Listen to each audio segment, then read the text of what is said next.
Supremasi di Indonesia jangan supremasi hukum, karena hukum itu hanya output. Supremasinya harus supremasi keadilan. Nah, supremasi hukum, saya tidak akan di sini saya. Wong yang utama hukum kok. Rumah samu nek aku larinya jadi dihukum. Enggak tuh. Kalau supremasinya supremasi hukum, saya bebas.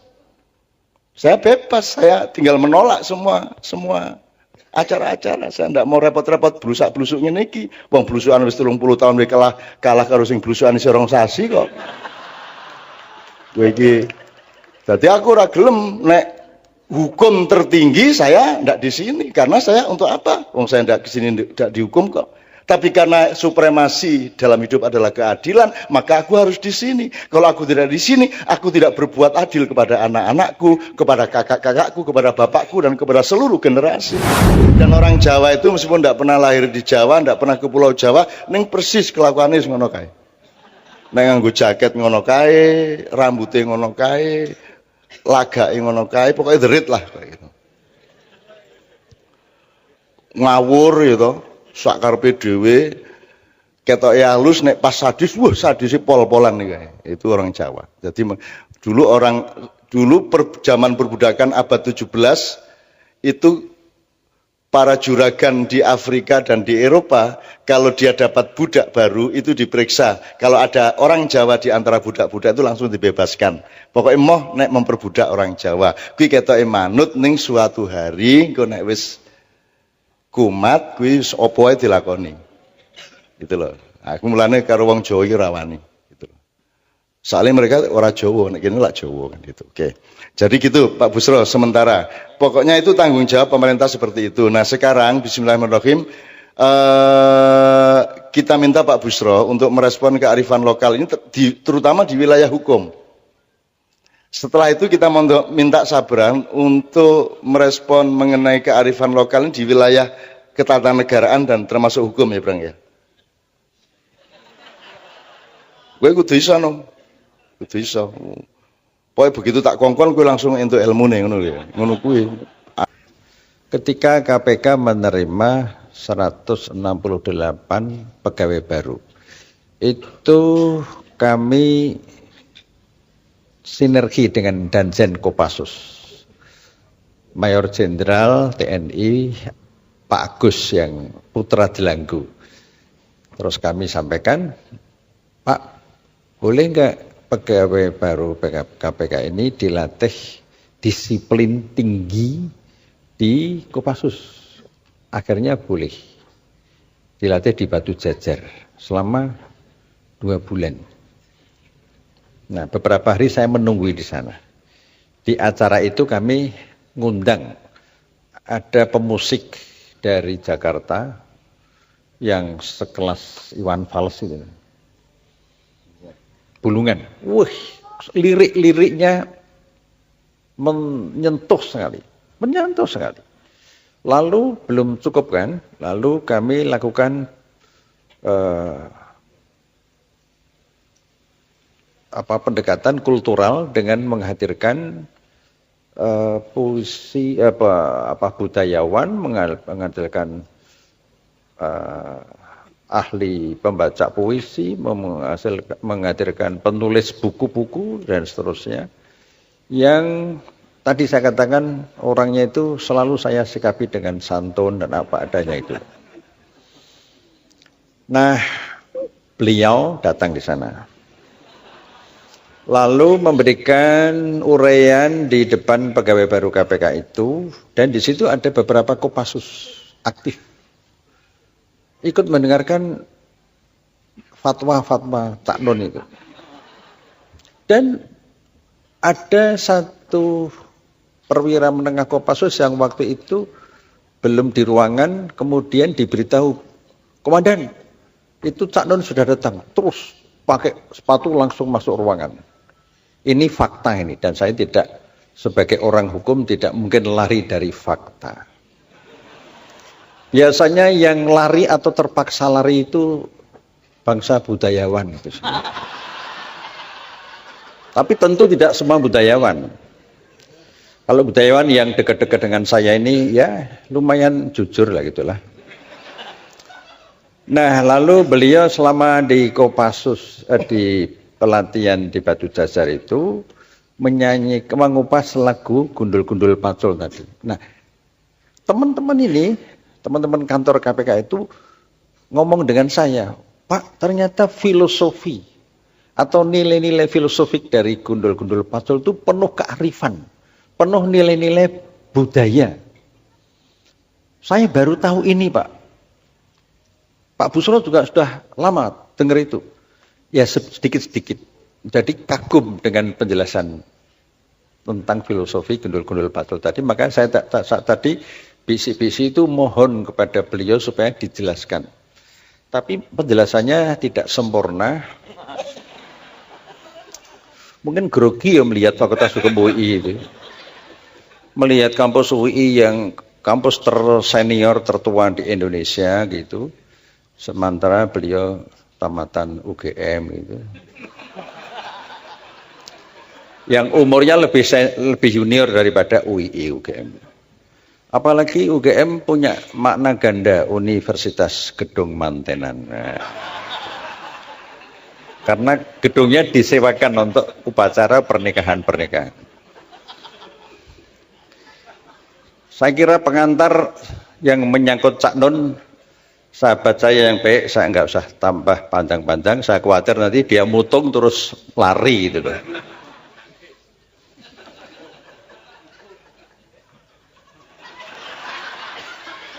Sedang nyusun konsep replik duplik, atau mungkin nggak pakai duplik langsung vonis gitu. Maklum nggak pernah belajar hukum tapi dekat dengan, makanya saya tadi heran kok merintah anaknya tentang hukum. Loh, lesin hukum kapan weh? Kon anake sak penake dhewe. Agak otoriter ya bapakmu ya. Ya. Ya, betul. Oke. Saya beberapa waktu yang lalu, kira-kira sebulan yang lalu, menemani teman-teman kantor kami, kantor KPK di Kota Gede, untuk mencari sumber-sumber otentik tentang hubungan nilai-nilai kearifan lokal dengan pola pendidikan keluarga dan pengaruhnya terhadap masyarakat Kota Gede dalam relasi-relasi di Kota Gede, sekitar Kota Gede maupun dalam relasi internasional.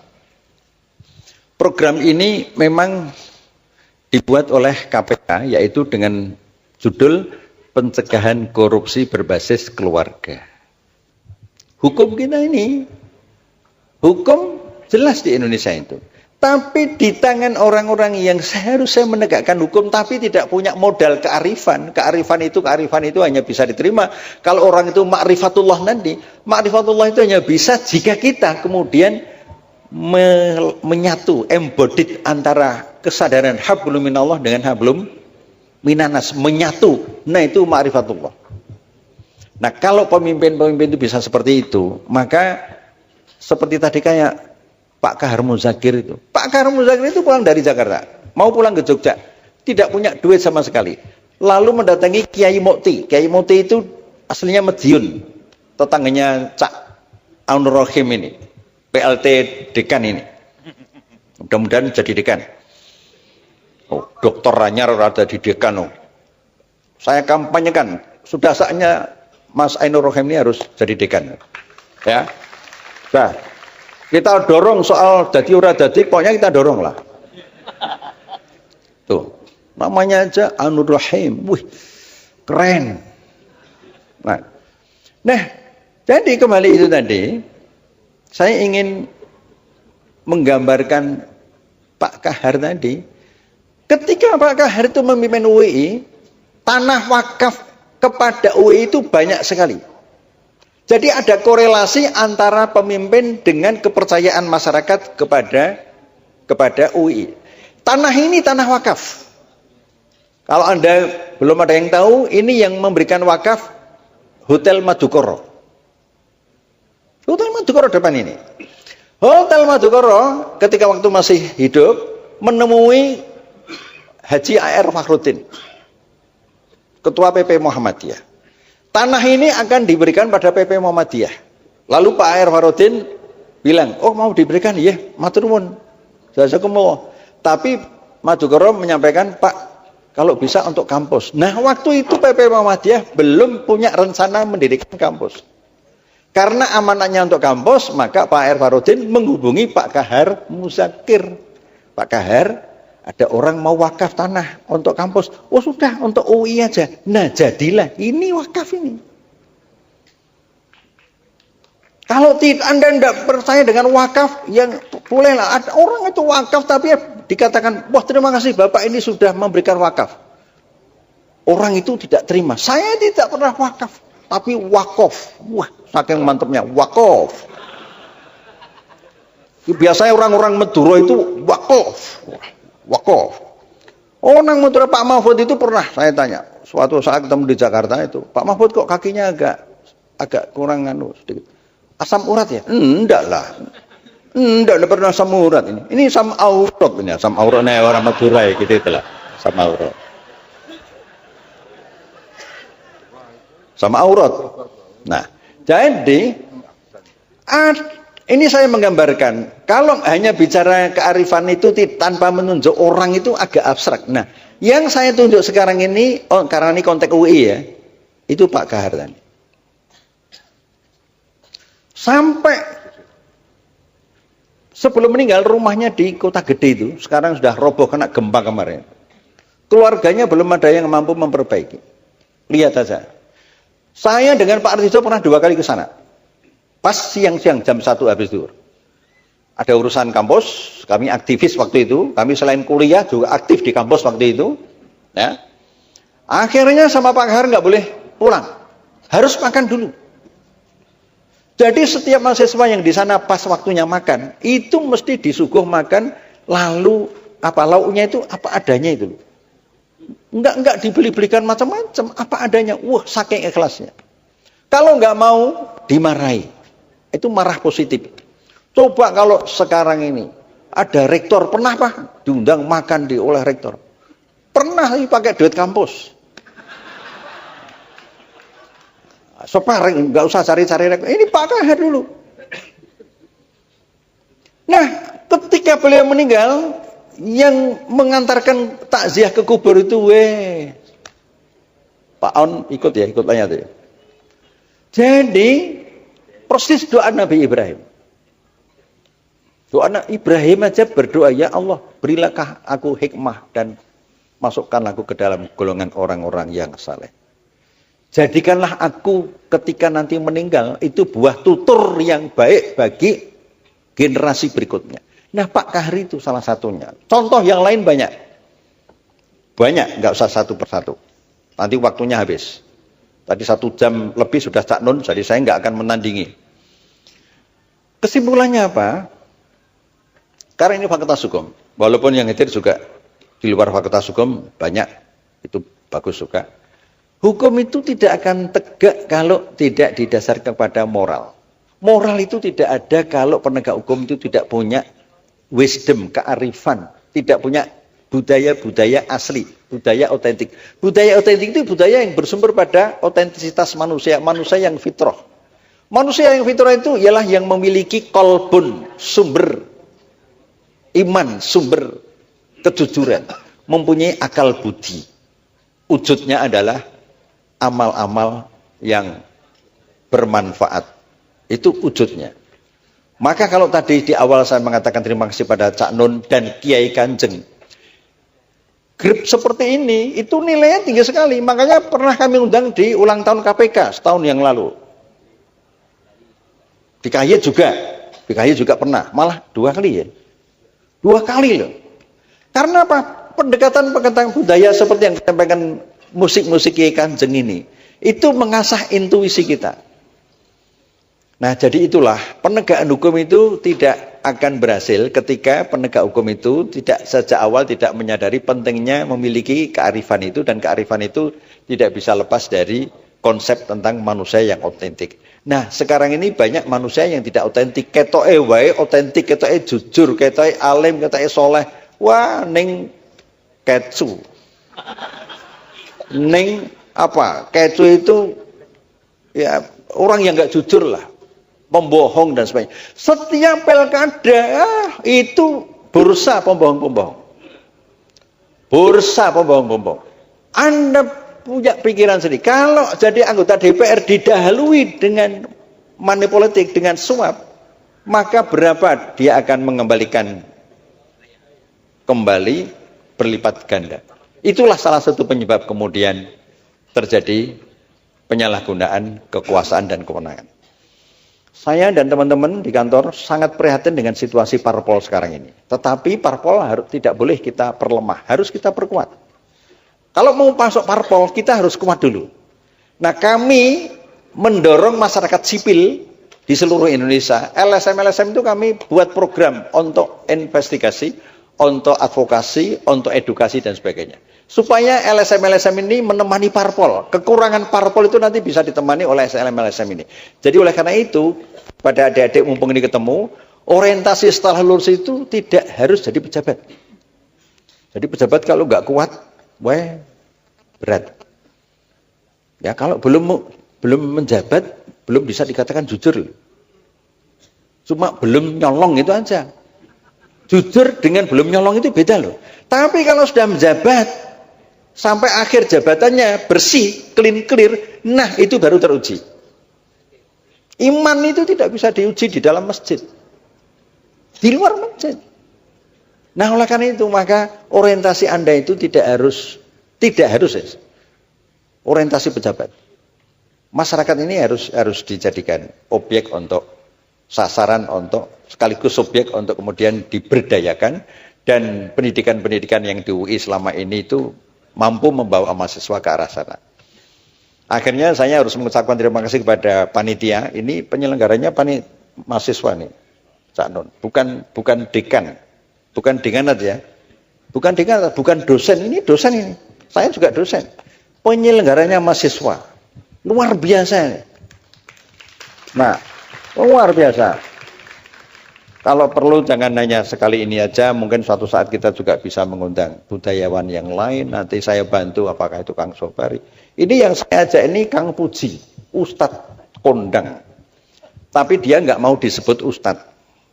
Khawatir nanti kalau disebut Ustadz, lalu masna wasulasa waruba'. Nah, kalau di Jakarta Ustadz itu sedang mengalami degradasi kepercayaan.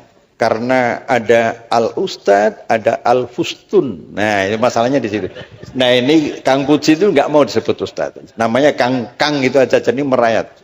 Kayak tukang batu aja, Kang Paimin, Kang Paijo, ini Kang Puji. Mungkin nanti perlu diberi waktu untuk ya ceramah-ceramah sedikit, speak gitu loh. Saya tidak akan membantah Cak Nun. Yang disampaikan tadi benar semuanya. Ya, kecuali yang tidak. Yang tidak juga enggak saya akan tunjukkan. Udahlah, saya ikhlas, saya pasrahkan pada Allah Subhanahu wa taala. Nah, barang siapa berbuat tidak baik, balaslah dengan baik. Padahal ini berbuat baik, jadi harus saya balas dengan lebih baik gitu loh. Kita doakan mudah-mudahan Cak Nun dengan Kiai Kanjeng ini tidak segera dicabut nyawanya dari bumi pertiwi. Ya, karena misinya luar biasa, jadi bisa ya paling enggak 80 tahun masih wangun loh ini. Angger saya hudud 80 tahun tak kira saya wangun loh ini. Warka'u ma'ar-raki'in. Sekarang saatnya duplik saya berikan kepada saudara jaksa. Assalamualaikum.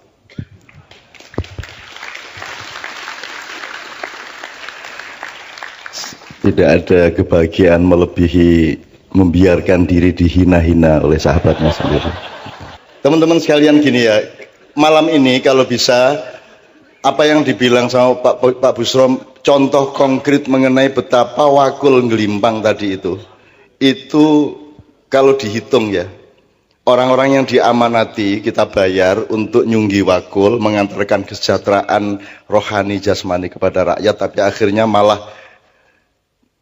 dididili dewe, utawa wakulnya digelimpangke, atau bahkan dijual deh. dijual ke luar negeri. Dan itu contohnya sangat banyak. Kalau kita ngomong secara kuantitatif mengenai gelimpangnya wakul ini, saya kira Anda tidak akan pernah bisa semangat lagi membangun Indonesia. Karena tingkat korupsi pencuriannya itu surabayan-bayan. Wukeh tenan. Banyak sekali. Bahkan secara resmi saja, APBD misalnya, sebuah kabupaten itu rata-rata 70% itu untuk keperluan birokrasi. Yang untuk rakyat itu cuma 30%.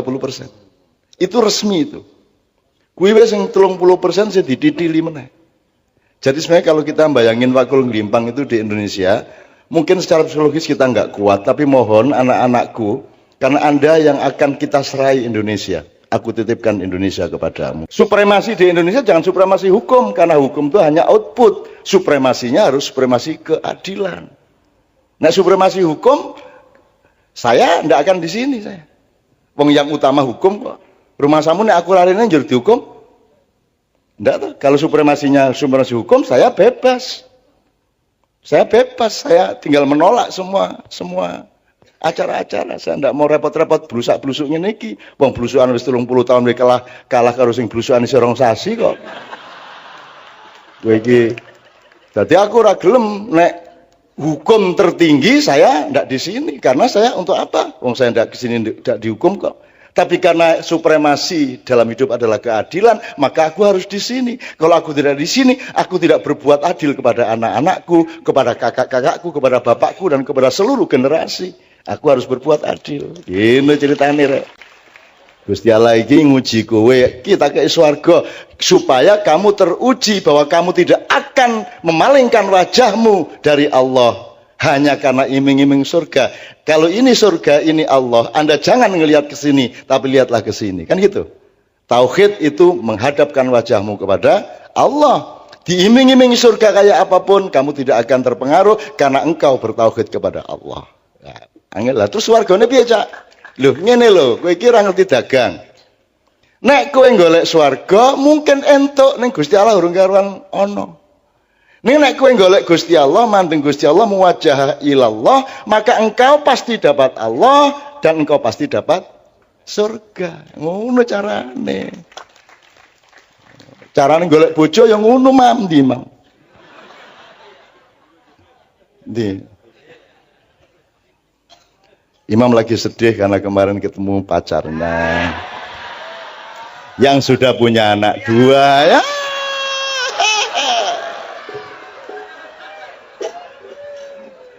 Walah, serapa pemahaman. Nasibmu. Nembo yo wis to Mam, ngono kok isih diangen-angen gitu. Wis ta? Wis isih mesem jajal. Wis mesem. Oh wingi tegang tenan e. Kene ngrobokan wingi ya. Tegang tenan lah kok mau mak bejudul. Oh. Terus langsung romantis kayak. Njur wajah piye kae. Kowe mama wis ora pantes kowe iki ngono-ngono. Oke, bismillah. Sabrang itu sahabat saya sejak kecil. Bahwa dia anak saya itu kan casting dari Tuhan. Tapi nanti dia menghadap Tuhan sendirian, saya juga sendirian. Jadi anak bapak itu cobaan kata Allah. Pada dasarnya, pada hakikatnya nanti begitu kita semua bersama Allah, itu kita ketawa-ketawa sendiri. Oh kowe biyen dadi anakku to kan gitu. Oh kowe biyen bapakku to. Wah, kok kowe lho bapakku biyen ngono kowe. Itu ana kuwi bayi apa sebabe bayi iki nangis ki sok-sok ya mergo kaget lho kok kuwi bapakku ngono kowe. Jarene kuwi jare. Saya sama Sabrang ini kan diminta untuk ikut ngurusin U19 kesebelasan U19. Jadi Anda tahu ancaman untuk kemurnian kesebelasan sepak bola di tengah kapitalisme dan perjudian sepak bola kan luar biasa besar. Maka kita kurung benar agar supaya selama mereka masih jadi kesebelasan U19 itu benar-benar terlindung dari faktor-faktor lain. Nah, salah satunya lagunya Sabrang dan Leto akan menjadi pipi, jelasin sendiri Brang, karena segera akan launching bersama Indra Safri ya. Dari pertemuan kemarin ya sebenarnya tidak direncanakan, kita memang senang sama U19, kita bikin sebuah lagu yang berjudul Hati Garuda.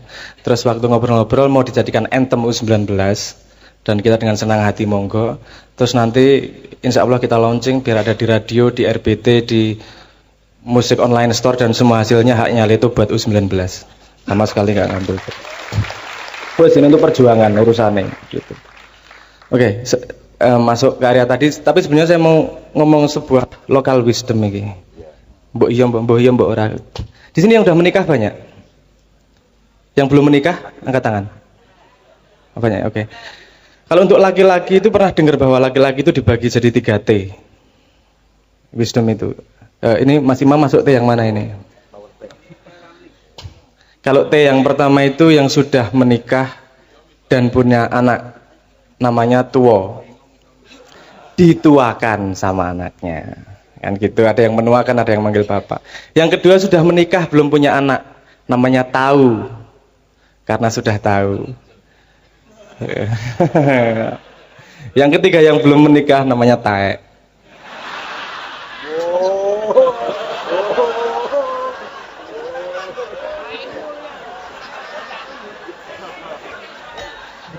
Guyon om. Ya kualat aku jane ngono ki ora apik. Oke. Wis lah mesake Mas Imam. Jangan menambahi bebannya. Oke. Saya juga punya pendapat sendiri tentang budaya dan kearifan lokal itu. Sebelum kemana-mana saya selalu melihat segala sesuatu yang hidup, yang berkesinambungan pasti punya lingkarannya, pasti punya ekosistemnya, pasti ada jalur cara berpikirnya, jalur pertumbuhannya dan seterusnya. Kalau saya melihat sebuah budaya itu pasti berasal dari paradigma berpikir yang paling dasar. Kalau mau kita ngomong budaya lokal, local wisdom, kita ngomong budaya yang sesungguhnya itu kan output dari cara paradigma berpikir, cara berpikir. Misalnya saya kasih contoh gini, ketika paradigmanya berpikir adalah materialisme, mencari harta sebanyak-banyaknya, perilaku para koruptor adalah wajar, karena cara berpikirnya memang mencari barang sebanyak-banyaknya. Kearifannya akan datang ke kalimat ini, misalnya dengan modal sesedikit-sedikitnya mendapat keuntungan sebanyak-banyaknya. Itu pada cara dari paradigma berpikir materialisme, itu kearifan yang sangat arif. Loh, karena dasar paradigmanya adalah mencari untung sebanyak-banyaknya. Kan gitu. Tapi masalahnya kenapa itu semakin buruk? Karena manusia sendiri tidak mencari kekedalaman kebenaran akan kearifan tersebut. Iki sing koruptor iki, yang katanya dunia modern ekonomi itu juga nggak berpikir mereka, karena mereka melanggar cara berpikirnya sendiri. Saya kasih contoh begini, kalau ini ekonomi dhisik ya, nanti ke hukum. Ke ekonomi. Misalnya begini. Ada yang tahu hukum investasi enggak? Bukan hukum lah, maksudnya garis-garis besar investasi. Investasi itu meletakkan harta kita atau sesuatu pokoknya kepemilikan kita untuk diusahakan, kan gitu, untuk menghasilkan sesuatu. Untuk diputarkan. Nah, hukum investasi kan pasti kita sebelum menginvestasi ke suatu tempat, pasti kita punya banyak informasi tentang sesuatu itu. Nah, informasi semakin pasti, keputusan kita akan investasi juga semakin pasti. Kalau informasinya masih kira-kira, rumor dan seterusnya, kita juga tidak 100% menginvestasikan barang kita. Jadi itu tergantung kepastian. Kenapa saya ngomong orang modern tidak konsisten? Dalam hidup manusia itu yang pasti itu mati. Mesti mati. Tapi kok nggak ada yang investasi untuk kematiannya ya? Itu kan kowe jarine modern yang logis ya, itu hukummu sendiri ya. Ora dilakoni dhewe piye to iki? Nah, itu mungkin entah pendidikan kita, entah budaya kita yang sudah seperti itu, sehingga kita tidak punya naluri untuk mendalami, untuk mencari akarnya seperti apa. Kalau kita paham bahwa kita harus mencari dasarnya paradigma apa sehingga menghasilkan percikan bunga-bunga kearifan lokal kalimat seperti ini. Kalau kita ini harus mencari, waktu yang paling tepat adalah sekarang. Kalau mau memperbaiki Indonesia, generasi muda, waktu berpihak pada generasi muda. Karena yang tua-tua nanti pasti diambil. Dan ketika yang muda masih meneruskan budaya yang tua, jangan harap ada perubahan. Kamu nggak usah demo, nggak usah apa ya. Kamu bertahan dengan kearifanmu, bertahan dengan akarmu dan mencari tahu. Ketika sewaktunya memegang, kamu akan mengembalikan Indonesia. Saya itu ingin ngiming-ngimingi aja kepada teman-teman Fakultas Hukum ya. Jadi misalnya kita kasih bahan dari Pak Agus Sunyoto ya. Ini teman saya penelitian. Jadi misalnya pasal hukum Kalingga itu 179. Itu bisa kita pelajari satu persatu supaya kita ngerti paradigmanya pada waktu itu. 179 pasal tentang seluruh hal. Kemudian ketika Singosari dikembangkan menjadi 200 sekian. Ketika Mojopahit oleh Gajah Mada disempurnakan menjadi 272 pasal. Pada waktu itu kehidupan masih agak lebih simpel sehingga tidak dan manusia masih bisa dipercaya. Kalau sekarang kan pasal harus dibikin sebanyak mungkin karena semakin banyak manusia tidak bisa dipercaya. Kan gitu. Sebenarnya kalau manusianya beres, hukum tidak perlu ya, Bus ya. Aslinya kan, betul kan? Nah, yang penting kalau moralnya benar sebenarnya hukum tidak penting. Gitu loh. Semakin hukum itu berkibar-kibar, itu semakin banyak ancaman dari manusia kepada manusia. Nah, termasuk yang saya belum baca tadi, di zaman Mojopahit itu misalnya menteri yang urusan jembatan, menteri urusan macam-macam, frame-nya berbeda, terminologinya berbeda dan paradigmanya berbeda dengan kementerian sekarang. Kalau dibandingkan dengan kementerian Orba atau Reformasi, Anda bisa melihat. Nah, Anda akan bikin Indonesia yang bagaimana? 5 tahun lagi kira-kira gitu ya. Oke, nanti kita coba transfer ke Anda. Oke, sekarang saya mohon kepada Pak Aunur Rohim, calon dekan kita insya Allah. Nanti kalau sudah jadi dekan jangan bilang-bilang saya ya, karena kakak saya sendiri dulu jadi dekan, setengah mati berusaha jangan sampai ibu saya tahu dan jangan sampai kami tahu, saudara-saudara. Jadi dia sembunyi-sembunyi jadi dekan, izin banget tadi dekan gitu. Aku ramu dengkam Mas ngono kuwi. Makanya ketika mau Sadek jadi nabi itu kan saya lagi gue jadi nabi aja kondo-kondo, aku sikit biar nabi meneng wae aku. Salah ya ono nabi saiki ya tak gegudo kaya ngono kuwi dhek guyu kemekelen kae. Sampeyan iki nabi kok kondo. Aja kondo aku iki biar nahan diri aku ngono. Apa cak nuni aku nabi ya ora mengguyoni kowe aku ngono. Gitu ya. Oke. Supremasi di Indonesia jangan supremasi hukum, karena hukum itu hanya output. Supremasinya harus supremasi keadilan. Nah, supremasi hukum saya ndak akan di sini saya. Wong yang utama hukum kok. Rumah samu nek aku larene njur dihukum. Ndak tuh. Kalau supremasi hukum saya bebas. Saya bebas, saya tinggal menolak semua acara-acara. Saya ndak mau repot-repot blusak-blusuk ngene iki. Wong blusukan wis 30 tahun wis kalah karo sing blusukan isih rong sasi kok. Kowe iki dadi aku ora gelem nek hukum tertinggi saya ndak di sini, karena saya untuk apa? Wong saya ndak kesini ndak dihukum kok. Tapi karena supremasi dalam hidup adalah keadilan, maka aku harus di sini. Kalau aku tidak di sini, aku tidak berbuat adil kepada anak-anakku, kepada kakak-kakakku, kepada bapakku, dan kepada seluruh generasi. Dan orang Jawa itu meskipun tidak pernah lahir di Jawa, tidak pernah ke Pulau Jawa, ning persis kelakuannya ngono kae. Nek nganggo jaket ngono kae, rambutnya ngono kae, lagake ngono kae, pokoknya derit lah kayak gitu. Ngawur gitu.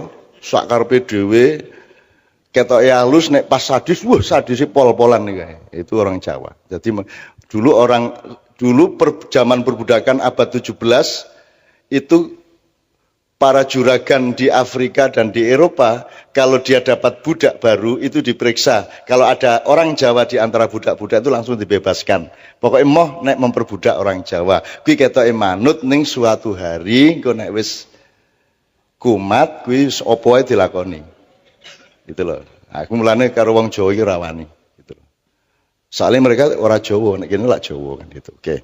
Jadi gitu Pak Busro sementara. Pokoknya itu tanggung jawab pemerintah seperti itu. Nah, sekarang bismillahirrahmanirrahim kita minta Pak Busro untuk merespon kearifan lokal ini terutama di wilayah hukum. Setelah itu kita minta Sabran untuk merespon mengenai kearifan lokal di wilayah ketatanegaraan dan termasuk hukum ya, Bang ya. Gue kudu iso no. Kudu iso. Pokoke begitu tak kongkon gue langsung entuk ilmune ngono ya. Ngono kuwi. Ketika KPK menerima 168 pegawai baru, itu kami sinergi dengan Danjen Kopassus. Mayor Jenderal TNI Pak Agus yang putra Delanggu. Terus kami sampaikan, Pak, boleh enggak pegawai baru KPK ini dilatih disiplin tinggi di Kopassus? Akhirnya boleh dilatih di Batu Jajar selama 2 bulan. Nah, beberapa hari saya menunggu di sana.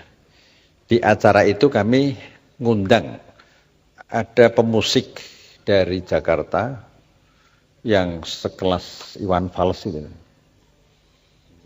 Bulungan. Wih, lirik-liriknya menyentuh sekali.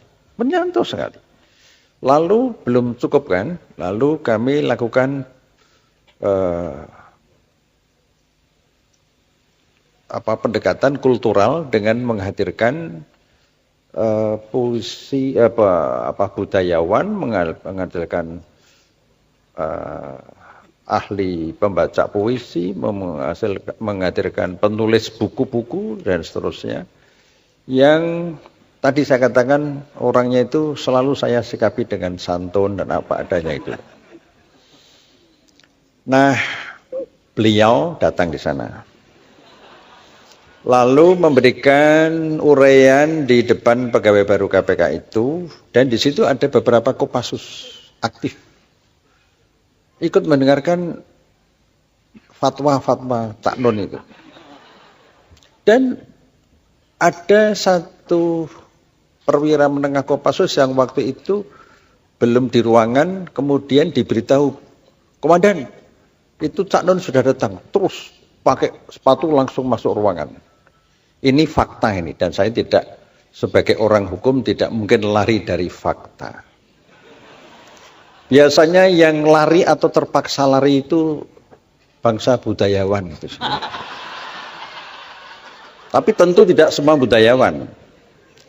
Kalau budayawan yang dekat-dekat dengan saya ini, ya lumayan jujur lah gitulah.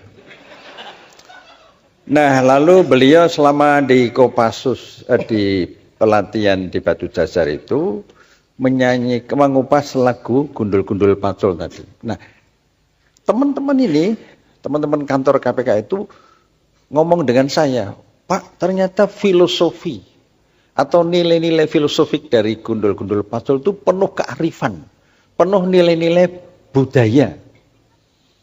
Saya baru tahu ini, Pak. Pak Busro juga sudah lama dengar itu. Ya sedikit-sedikit. Jadi kagum dengan penjelasan tentang filosofi Gundul-Gundul Pacul tadi. Maka saya tadi bisi-bisi itu mohon kepada beliau supaya dijelaskan. Tapi penjelasannya tidak sempurna. Mungkin grogi ya melihat Fakultas Hukum UI itu. Melihat kampus UI yang kampus tersenior tertua di Indonesia gitu. Sementara beliau tamatan UGM itu. Yang umurnya lebih junior daripada UII UGM. Apalagi UGM punya makna ganda, Universitas Gedung Mantenan. Nah, karena gedungnya disewakan untuk upacara pernikahan-pernikahan. Saya kira pengantar yang menyangkut Cak Nun, sahabat saya yang baik, saya nggak usah tambah panjang-panjang. Saya khawatir nanti dia mutung terus lari gitu loh.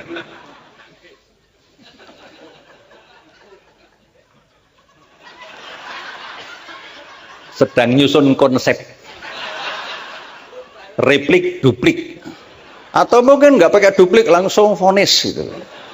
Maklum nggak pernah belajar hukum tapi dekat dengan, makanya saya tadi heran kok merintah anaknya tentang hukum. Loh, lesin hukum kapan weh? Kon anake sak penake dhewe. Agak otoriter ya bapakmu ya. Ya. Ya betul. Oke. Saya beberapa waktu yang lalu, kira-kira sebulan yang lalu, menemani teman-teman kantor kami, kantor KPK, di Kota Gede. Untuk mencari sumber-sumber otentik tentang hubungan nilai-nilai kearifan lokal dengan pola pendidikan keluarga dan pengaruhnya terhadap masyarakat Kota Gede dalam relasi-relasi di Kota Gede, sekitar Kota Gede maupun dalam relasi internasional. Program ini memang dibuat oleh KPK, yaitu dengan judul Pencegahan Korupsi Berbasis Keluarga. Hukum kita ini, hukum jelas di Indonesia itu. Tapi di tangan orang-orang yang seharusnya menegakkan hukum tapi tidak punya modal kearifan. Kearifan itu hanya bisa diterima kalau orang itu ma'rifatullah nanti. Ma'rifatullah itu hanya bisa jika kita kemudian menyatu, embodied antara kesadaran hablum minallah dengan hablum minanas, menyatu. Nah, itu ma'rifatullah. Nah, kalau pemimpin-pemimpin itu bisa seperti itu, maka seperti tadi kayak Pak Kahar Muzakir itu. Pak Kahar Muzakir itu pulang dari Jakarta, mau pulang ke Jogja, tidak punya duit sama sekali. Lalu mendatangi Kiai Mukti. Kiai Mukti itu aslinya Madiun, tetangganya Cak Aunur Rohim ini, PLT dekan ini. Mudah-mudahan jadi dekan. Oh, Dokter Ranyar ada di dekan. Oh. Saya kampanyekan, sudah saatnya Mas Ainur Rohim ini harus jadi dekan. Ya, nah, kita dorong soal dadi ora dadi, pokoknya kita dorong lah. Tuh, namanya aja Ainur Rohim, wih, keren. Nah, jadi kembali itu tadi, saya ingin menggambarkan Pak Kahar tadi. Ketika Pak Kahar itu memimpin UI, tanah wakaf kepada UI itu banyak sekali. Jadi ada korelasi antara pemimpin dengan kepercayaan masyarakat kepada UI. Tanah ini tanah wakaf. Kalau Anda belum ada yang tahu, ini yang memberikan wakaf Hotel Madukoro. Hotel Madukoro depan ini. Hotel Madukoro ketika waktu masih hidup menemui Haji A.R. Fakhruddin, Ketua PP Muhammadiyah. Tanah ini akan diberikan pada PP Muhammadiyah. Lalu Pak A.R. Fakhruddin bilang, oh mau diberikan, iya, matur nuwun. Jazakumullah. Tapi Madukoro menyampaikan, Pak, kalau bisa untuk kampus. Nah, waktu itu PP Muhammadiyah belum punya rencana mendirikan kampus. Karena amanahnya untuk kampus, maka Pak A.R. Fakhruddin menghubungi Pak Kahar Muzakir. Pak Kahar, ada orang mau wakaf tanah untuk kampus. Oh sudah, untuk UI aja. Nah jadilah, ini wakaf ini. Kalau Anda tidak percaya dengan wakaf, yang bolehlah. Ada orang itu wakaf tapi dikatakan, wah terima kasih Bapak ini sudah memberikan wakaf. Orang itu tidak terima. Saya tidak pernah wakaf, tapi wakof. Wah, saking mantapnya, wakof. Biasanya orang-orang Madura itu wakof. Wakof.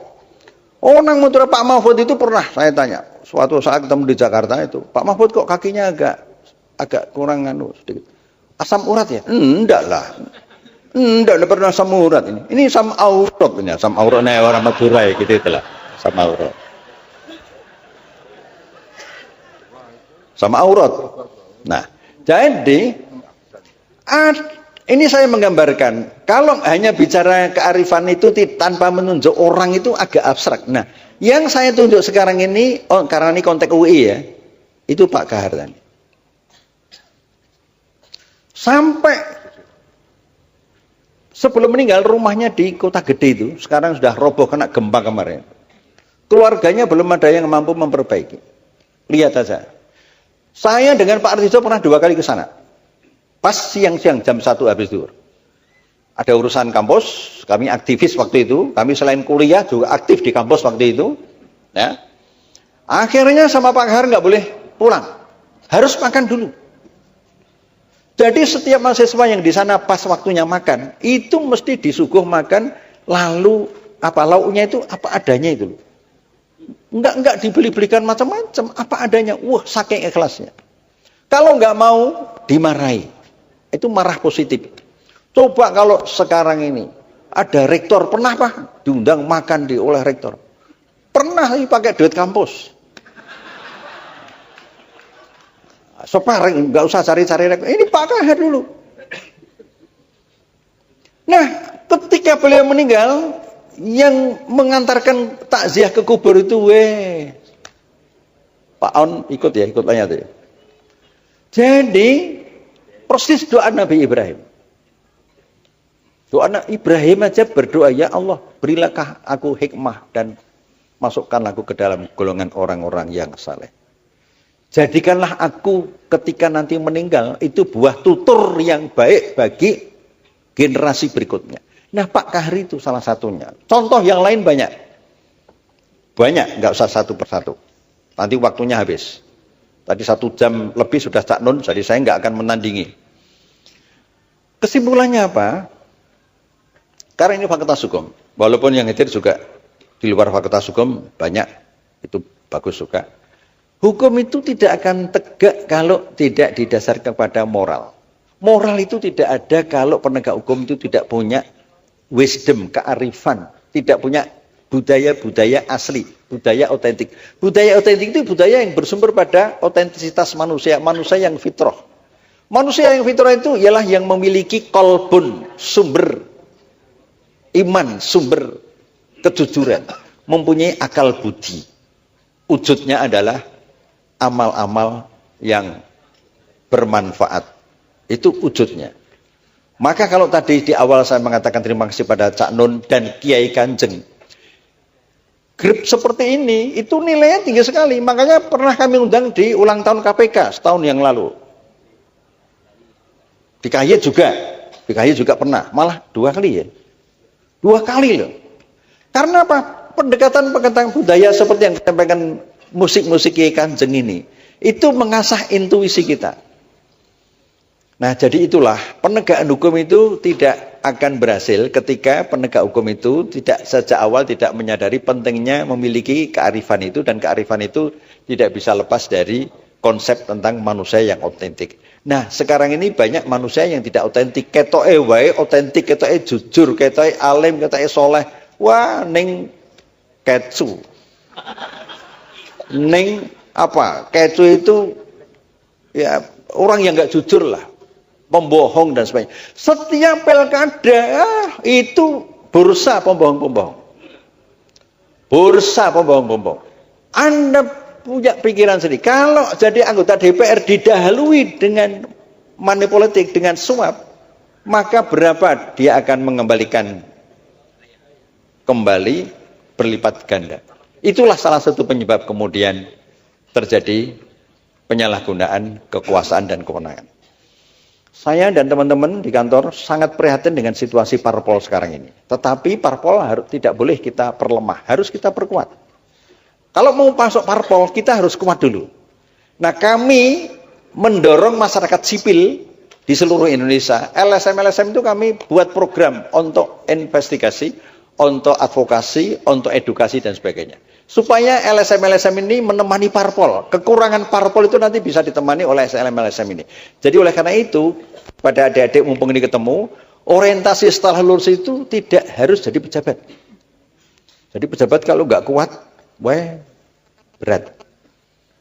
Ya, kalau belum menjabat, belum bisa dikatakan jujur. Cuma belum nyolong itu aja. Jujur dengan belum nyolong itu beda loh. Tapi kalau sudah menjabat, sampai akhir jabatannya bersih, clear, nah itu baru teruji. Iman itu tidak bisa diuji di dalam masjid, di luar masjid. Nah, oleh karena itu maka orientasi Anda itu tidak harus orientasi pejabat. Masyarakat ini harus dijadikan objek untuk sasaran, untuk sekaligus subjek untuk kemudian diberdayakan, dan pendidikan-pendidikan yang di UI selama ini itu mampu membawa mahasiswa ke arah sana. Akhirnya saya harus mengucapkan terima kasih kepada panitia. Ini penyelenggaranya mahasiswa nih, Cak Nun. Bukan dekan, bukan dekanat ya, bukan dekanat, bukan dosen. Ini dosen ini. Saya juga dosen. Penyelenggaranya mahasiswa, luar biasa ini. Nah, luar biasa. Kalau perlu jangan hanya sekali ini aja, mungkin suatu saat kita juga bisa mengundang budayawan yang lain. Nanti saya bantu, apakah itu Kang Sobari. Ini yang saya ajak ini Kang Puji, Ustadz kondang. Tapi dia nggak mau disebut Ustadz.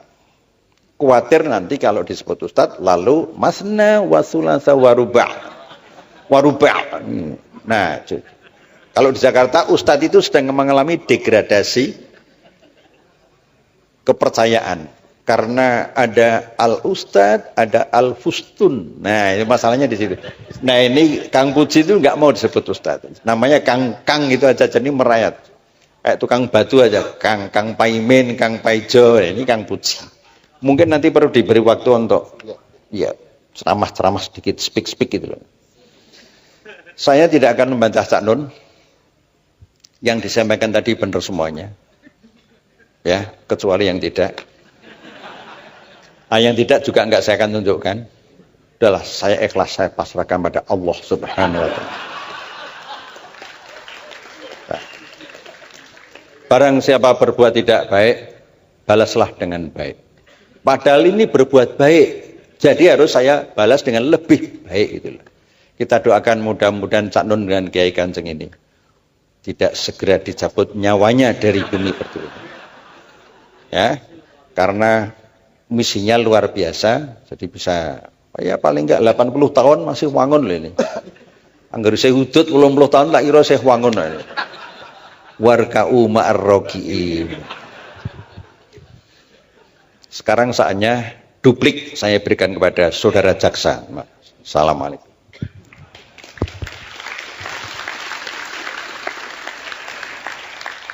Tidak ada kebahagiaan melebihi membiarkan diri dihina-hina oleh sahabatnya sendiri.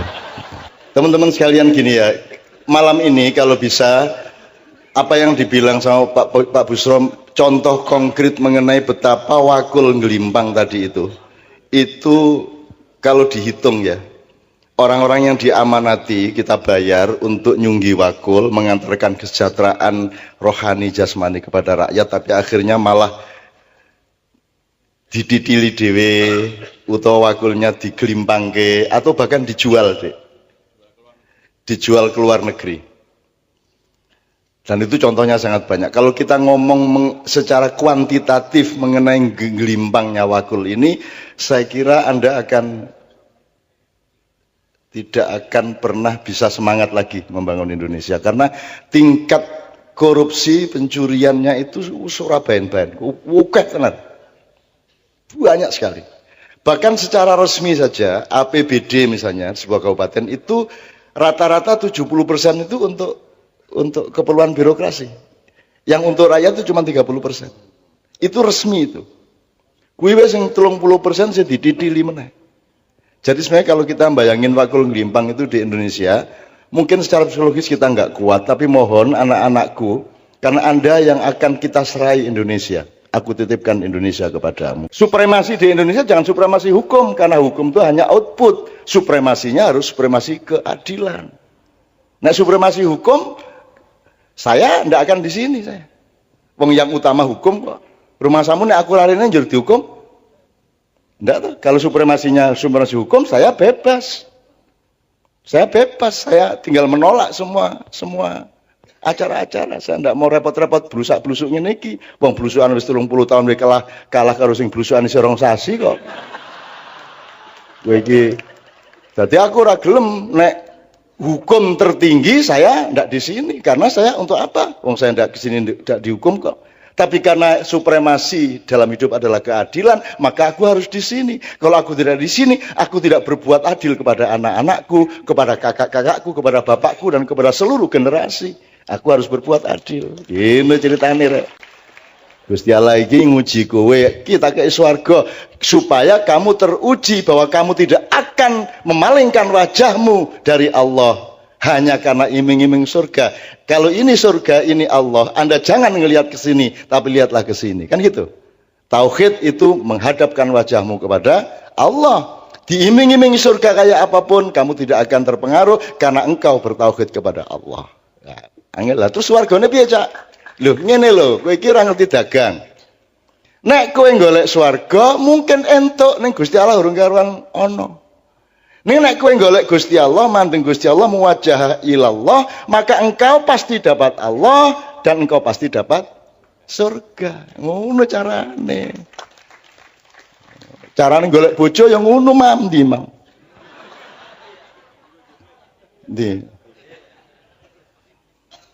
Imam lagi sedih karena kemarin ketemu pacarnya yang sudah punya anak 2 ya.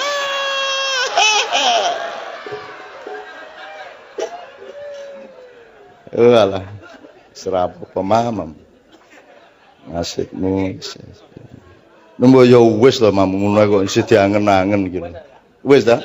Wis isih mesem jajal. Wis mesem. Oh wingi tegang tenan e. Kene ngrobokan wingi ya. Tegang tenan lah kok mau mak bejudul. Oh. Terus langsung romantis kayak. Jur wajah piye kae. Weh Mama wis ora pantes kowe iki ngono-ngono. Oke, bismillah. Sabrang itu sahabat saya sejak kecil. Bahwa dia anak saya itu kan casting dari Tuhan. Tapi nanti dia menghadap Tuhan sendirian, saya juga sendirian. Jadi anak bapak itu cobaan kata Allah. Pada dasarnya, pada hakikatnya nanti begitu kita semua bersama Allah, itu kita ketawa-ketawa sendiri. Oh kowe biyen dadi anakku to kan gitu. Oh kowe biyen bapakku to. Wah, kok kowe lho bapakku biyen ngono kowe. Itu ana kuwi bayi apa sebabe bayi iki nangis ki sok-sok ya mergo kaget lho kok kuwi bapakku ngono kuwi. Jarene kuwi. Saya sama Sabrang ini kan diminta untuk ikut ngurusin U19. Kesebelasan U19. Jadi Anda tahu ancaman untuk kemurnian kesebelasan sepak bola di tengah kapitalisme dan perjudian sepak bola kan luar biasa besar. Maka kita kurung benar agar supaya selama mereka masih jadi kesebelasan U19 itu benar-benar terlindung dari faktor-faktor lain. Nah salah satunya lagunya Sabrang dan Leto akan menjadi pipi, jelasin sendiri Brang. Karena segera akan launching bersama Indra Safri ya. Dari pertemuan kemarin ya sebenarnya tidak direncanakan, kita memang senang sama U19, kita bikin sebuah lagu yang berjudul Hati Garuda. Terus waktu ngobrol-ngobrol mau dijadikan anthem U19 dan kita dengan senang hati monggo. Terus nanti insya Allah kita launching biar ada di radio, di RBT, di musik online store dan semua hasilnya haknya Leto buat U19. Sama sekali nggak ngambil. Terus ini untuk perjuangan urusannya gitu. Oke, masuk ke area tadi, tapi sebenarnya saya mau ngomong sebuah local wisdom ini. Mbok iya mbok ora. Di sini yang udah menikah banyak. Yang belum menikah angkat tangan. Banyak, oke. Kalau untuk laki-laki itu pernah dengar bahwa laki-laki itu dibagi jadi 3 T. Wisdom itu. Ini Mas Imam masuk T yang mana ini? Kalau T yang pertama itu yang sudah menikah dan punya anak, namanya tuwo. Dituakan sama anaknya. Kan gitu, ada yang menuakan, ada yang manggil bapak. Yang kedua sudah menikah belum punya anak, namanya tahu. Karena sudah tahu. Yang ketiga yang belum menikah namanya taek.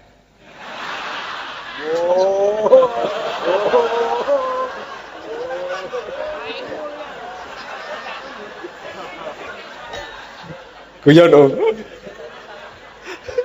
Ya kualat aku jane ngono ki ora apik. Oke. Wis lah mesake Mas Imam. Jangan menambahi bebannya. Oke. Saya juga punya pendapat sendiri tentang budaya dan kearifan lokal itu. Sebelum kemana-mana saya selalu melihat segala sesuatu yang hidup, yang berkesinambungan pasti punya lingkarannya, pasti punya ekosistemnya, pasti ada jalur cara berpikirnya, jalur pertumbuhannya dan seterusnya. Kalau saya melihat sebuah budaya itu pasti berasal dari paradigma berpikir yang paling dasar. Kalau mau kita ngomong budaya lokal, budaya local wisdom, kita ngomong budaya, yang sesungguhnya itu kan output dari cara paradigma berpikir, cara berpikir. Misalnya saya kasih contoh gini, ketika paradigmanya berpikir adalah materialisme, mencari harta sebanyak-banyaknya, perilaku para koruptor adalah wajar, karena cara berpikirnya memang mencari barang sebanyak-banyaknya. Kearifannya akan datang ke kalimat ini, misalnya dengan modal sesedikit-sedikitnya mendapat keuntungan sebanyak-banyaknya. Itu pada cara dari paradigma berpikir materialisme, itu kearifan yang sangat arif. Loh, karena dasar paradigmanya adalah mencari untung sebanyak-banyaknya. Kan gitu. Tapi masalahnya kenapa itu semakin buruk? Karena manusia sendiri tidak mencari kedalaman kebenaran akan kearifan tersebut. Iki sing koruptor iki, yang katanya dunia modern ekonomi, itu juga nggak berpikir mereka, karena mereka melanggar cara berpikirnya sendiri. Saya kasih contoh begini, kalau ini ekonomi dhisik ya, nanti ke hukum. Ke ekonomi. Misalnya begini.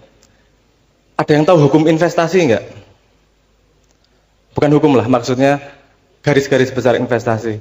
Investasi itu meletakkan harta kita atau sesuatu pokoknya kepemilikan kita untuk diusahakan, kan gitu, untuk menghasilkan sesuatu. Untuk diputarkan. Nah, hukum investasi kan pasti kita sebelum menginvestasi ke suatu tempat, pasti kita punya banyak informasi tentang sesuatu itu. Nah, informasi semakin pasti, keputusan kita akan investasi juga semakin pasti. Kalau informasinya masih kira-kira, rumor, dan seterusnya, kita juga tidak 100% menginvestasikan barang kita. Jadi itu tergantung kepastian. Kenapa saya ngomong orang modern tidak konsisten? Dalam hidup manusia itu, yang pasti itu mati. Mesti mati. Tapi kok nggak ada yang investasi untuk kematiannya ya? Itu kan, kue jari ini modern yang logis ya, itu hukummu sendiri ya, ora dilakoni dhewe piye to iki? Nah, itu mungkin entah pendidikan kita, entah budaya kita yang sudah seperti itu, sehingga kita tidak punya naluri untuk mendalami, untuk mencari akarnya seperti apa. Kalau kita paham bahwa kita harus mencari dasarnya paradigma apa, sehingga menghasilkan percikan bunga-bunga kearifan lokal kalimat seperti ini. Kalau kita ini harus mencari, waktu yang paling tepat adalah